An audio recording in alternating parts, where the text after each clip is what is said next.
You guys, it's been a minute. I feel like I've not been here in like long, and I've not recorded a video such a long time, so I'm glad to be back. Welcome back everyone, hope you're all doing well. And if you're new here, welcome. I'm Aika, and if you like this video, find it useful, use any of the tips, make sure to like the video, comment what you found useful. If you want to carry on like keeping up with what I'm doing, and hopefully I'll do more things related around my life at some point. Subscribe, to click the notification bell as well to be able to see when I post a video. Yeah, so I just wanted to kind of share something before I started about what I've been enjoying doing during the semi-lockdown situation, whatever this is. And that has been talking to people, catching up with people, and kind of linking up with people who I've not spoken to in a long time. See, I've actually found out that someone I used to go to school with has launched a non-profit magazine, and it's called Perspectives. She's got some amazing articles in there, some really good photography, my mandazi recipe, and I think it's actually an interview with a woman who circumnavigated the globe or something mad like that. Like, she did some mad stuff. So that's really interesting, and she's just wanting to get some different perspectives on people's lives from people who've done all sorts of stuff. They've grown up all over the world, and she just wants to kind of capture that. So I'm going to personally pick up a copy. It is available from the 1st to the 31st of July only. So go pick up your copy if you want to right now. And the link is in the description at www.travelbugbell/perspectives.com. I'll put it down there. 100% of the profits are going to go to Wellspring Therapy, which is based in North Yorkshire, and it gives psychological support to those in distress. Yeah, and it just helps to promote good mental health, which I think is really important during this time. So today I decided to move more back towards school content and making a video about what I wish I knew at the start of 6th form, or just general advice for year 12s. So I think I'm going to start with kind of the academic side of things. Firstly, experiment with different revision styles. So A-levels has a lot of it's actually a big item. I'm out of education for how many months now? I'm already losing my words. Yeah. So A-levels has a much more independent style than GCSEs. You have a lot less guidance from your teacher. You're doing more actual learning by yourself rather than just revision and review. So a different revision style might be more suited for you now than it was at GCSE. Explore maybe flashcards, mind maps, and I would say no matter if you like them or not, exam papers are very important. Experiment and don't stick to what you've done at GCSE thinking that's all that works for you, because that can easily change. The second thing would be keep on top of your notes. Wow, I cannot stress that anymore. I would say that it's a step up between GCSE and A-level, but since the new GCSEs have come in, the step is not as drastic as everyone else made it seem. And the biggest difference would be the quantity of work, not the actual like difficulty of the content. Like, the content does get a lot more, not a lot, it gets more difficult, but I feel like it is manageable. It's mostly just the amount of work you have to do compared to GCSE is very different. So just making sure after, if not after every lesson, because that's quite a lot, after every few lessons, you keep updating your notes. You either rewrite your class notes, which I know some people like doing. I'm not the biggest fan, because for me, I feel like it's kind of pointless just to rewrite my notes. But for some people it helps. Do your flashcards every few weeks, or just make sure you're doing it, because it's so much harder to cram during A-level closer to mocks than GCSE. So just make life a bit easy for yourself. Another thing is don't slack on past papers. Like I said before, even if you don't like past papers, they are so important because the spectrum of content you can get is so wide. I would say it's a lot harder to go in with past papers closer to the end and get used to the style, get used to the questioning style, if that makes any sense. So if you have learned enough to complete a whole past paper, start printing out the past papers and doing it pretty early. I'm not saying do a paper a day or do 5 papers a day or whatever. Just make sure you have them and you're doing them however often, just so you start getting used to the way your questions are going to be asked in your mocks and in your real exams, because that's just going to help make the whole process a bit easier, and it's just going to be about learning the content rather than learning how they want you to answer the question. This is definitely something I wish I was told at the start of year 12, which I feel like I might have been told but I just ignored because it's me. Don't stress too much about your grades in year 12. Wow, I'm telling you, I have got the worst grades of my entire life in year 12. But the amount of progression you can make in 2 years is actually mad. Like, my example for this is physics. For the rest of the subjects, it's kind of been like, I've been calm with them. It wasn't too deep. But with physics, wow, I had a journey, man. If you saw my GCSE video, you would have seen I got a 9 in my physics GCSE. And I quite enjoyed it, to be honest. Like, I find it interesting. So I was like, I'm fine, I got a 9. I'm gonna kill this physics A-level, no problem, no sweat. Wow. I got the worst grades in that subject. My first test was like a test on GCSE content, so I did really well.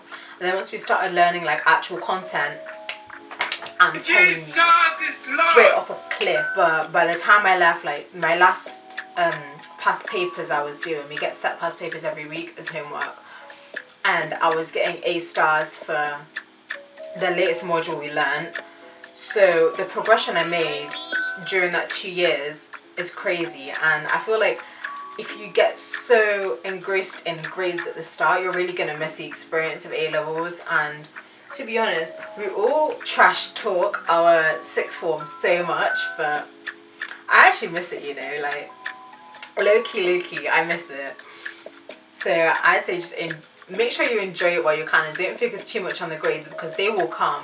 Once you start getting used to the amount of content you're learning, once you start getting used to the way your teachers teach, because most likely you're going to get new teachers, you will get better, you will improve. And yeah, the next thing I want to talk about is opportunities after sixth form. If you know what area you want to go into, not necessarily if you know the exact course, but if you know what general area you want to go into, at uni, an apprenticeship, whatever you want to do, look for opportunities early.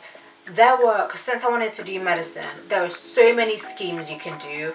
There are so many shadowing programs. There are so many work experience things you have to do, and the opportunities come in autumn, winter. Like, there were still things towards spring and summer, but the majority of things are at the start of the year. So start looking at opportunities early. If you're not sure what you want to do, that's completely fine. There are people who are in year 13 who are coming up to their UCAS deadline, who are still working it out, and that's completely normal. We're still young. But start thinking of what subjects you enjoy. Maybe look on some uni websites, look at their courses, see if you like the course content and what you think you would enjoy studying for 3 years. If uni doesn't appeal to you at all, talk to your teachers, look for maybe opportunities in apprenticeships, internships. Another thing is just to be chill with your teachers. Like, I'm not saying suck up, I'm not saying be your teacher's pet or whatever, but just having a good working relationship with your teachers. They have so much good advice to give. You go so quickly from starting sixth form to now applying for unis or applying for apprenticeships and thinking of what you're going to do with your life after school. And it's such a big change to make, but they've seen so many people go through it, so they know what advice to give. If they spot any opportunities that they think might appeal to you, they'll be more likely to mention it or look for you and bring it up. They also might be more lenient with deadlines. Like, some of my teachers will come up to me in class and say, I know you're taking 4 subjects, I know you have like interviews and things right now, so if you need an extension on this deadline, you can have it, it's fine, just email me whatever you need. And it's just so good to have that extra support in school. And also personal statement writing, they help so much with that. Once I took my personal statement to my careers teacher, and she kind of helped me refine it and work through the language. I actually found out that my chemistry teacher's wife was a doctor, so I asked him and he was nice enough to take it to her so she could help me review it as well, make sure everything made sense and I didn't have any medical mistakes in there, because that would have been a pretty big deal. Also, not forgetting that they have to write your references for UCAS, so do not beef too tough with your teachers, please. It's not going to help you in the long run. Another thing I really wish someone told me during year 12 was to network more, because if a lot of your subjects are similar like mine, like all of mine are science and maths based, you come up with the majority of the same people in your lessons. Like I was with the same group for pretty much the entirety of sixth form lesson wise. So linking up with people and making connections outside of your courses is also really like beneficial for you. I found a lot of my friends weren't in the same course as me. Having friends from different areas is really helpful. For me, especially with my BMAT, which has an essay section in, I hadn't touched an essay since English language GCSE. So having my friends who take English and history helping me to review it and check my language and make sure the flow was there was really helpful. You don't know who's going to be applying to the same uni course as you, the same apprenticeship as you, going down a similar path. So just supporting each other through that. And even not just what people can offer you, but what you can offer them. Like I've helped people write their personal statements. I helped them kind of refine it, get their word counts down and make sure everything is really concise, because I had an earlier personal statement deadline to most other courses. And I think just linking up and meeting more people, because whatever you do after sixth form, you're going to have to network. You can't just kind of stay in your bubble with people you already know, because you're going to miss out on so many opportunities. And linking in with this, I want to talk about free periods. So most schools I know stress the fact that you need to use your free periods wisely. And I only agree with that to an extent.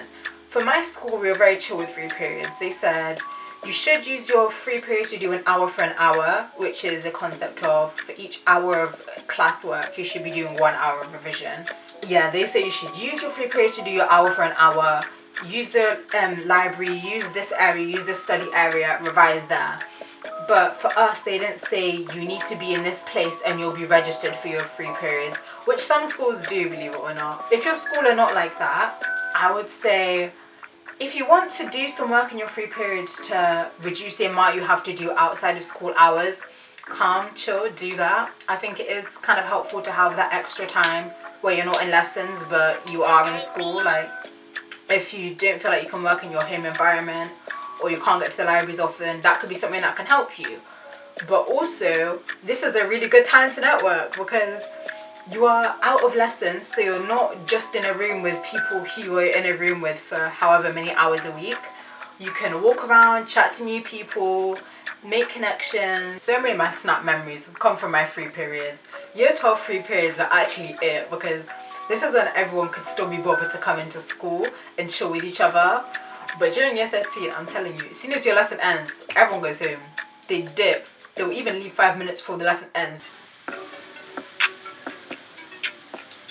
Just in general, make sure you enjoy year 12, because year 13 is a really packed time and it does get very emotional. It gets very intense with working towards exams, working towards any entrance exams anyone might have, uni interviews, working out what you want to do, because that is when it hits a lot of people in year 13 that they're not sure what they want to do. So kind of just enjoying your time to meet new people, enjoying your a little bit more freedom than lower school is something that I wish I was told at the start of sixth form, because you kind of just get hammered into you, work, get your A-levels, and then something like this whole situation happens and you clock the exams are not the only thing that matter. So enjoy your life, enjoy yourself, and yeah, I hope some of these tips helped. I hope you enjoy the rest of your quote-unquote summer. Thanks for watching, guys.